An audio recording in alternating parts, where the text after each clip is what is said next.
Новосел ауылдық кітапханасы 1 желтоқсан елбасы күніне орай ел ертеңін ойлаған елбасы тарихи сағатын ұсынады. 1 желтоқсан еліміздің мемлекеттік тәуелсіздігіне қол жеткізу тарихында және жаңа мемлекеттік даму стратегиясын айқындауда орасан маңызға ие.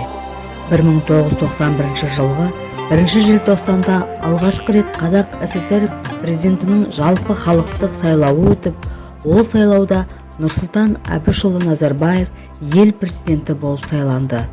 Арада небәрі жарты ай өткенде Қазақстанның мемлекеттік тәуелсіздігі жарияланды, яғни тарихымыздың жаңа дәуірі басталды. Бұл күн біздің өз тағдырымызды өзіміз айқындауымызға алғашқы нақты қадам жасаған күніміз. 1 желтоқсан мемлекеттілік тарихының мерейлі күні. Нұрсұлтан Әбішұлы әлемнің аса ірі мемлекет басшылары мойындаған қазақ мемлекетінің ең алғашқы басшысы, дүние жүзіне әйгілі саяткерлерінің бірі. Ол ел басқару ісінде халықтың ғасырлар бойы жинақталған бай тәжірибесі мен әлемдік тәжірибені тал бойына тоғыстырған алымды да алғыр басшы. Ел өмірінің алуан салалы тіршілік тынысын терең білу, маңдай тіреген проблемаларының ең елеулісіне тап басып, тани білу, ел ішіндік және әлемдік ахуалдармен санаса отырып, ұрымтал әрекеттерге бару, сол жолда таңдаған бағытын табандылықпен жүзеге асыру Нұрсұлтан Әбішұлы Назарбаевтың мемлекеттік басшысы ретінде алғашқы қасиеті.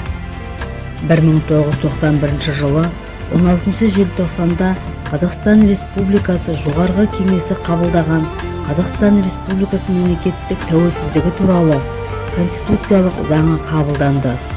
Кешікпей-ақ Қазақстан халықаралық ареналарға шыға бастады.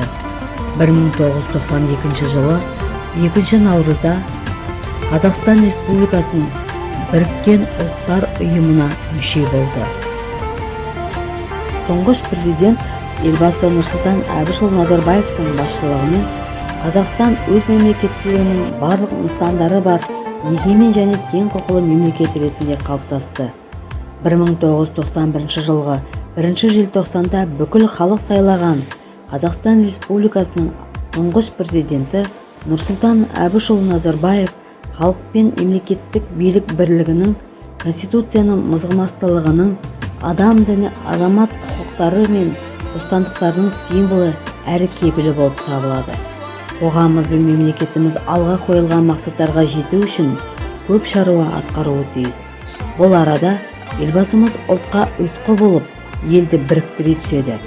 Парламент белгілеген мемлекеттік мереке тұңғыш президент күні біздің елдігімізді еңселендіруге септігін тигізетіні сөзсіз.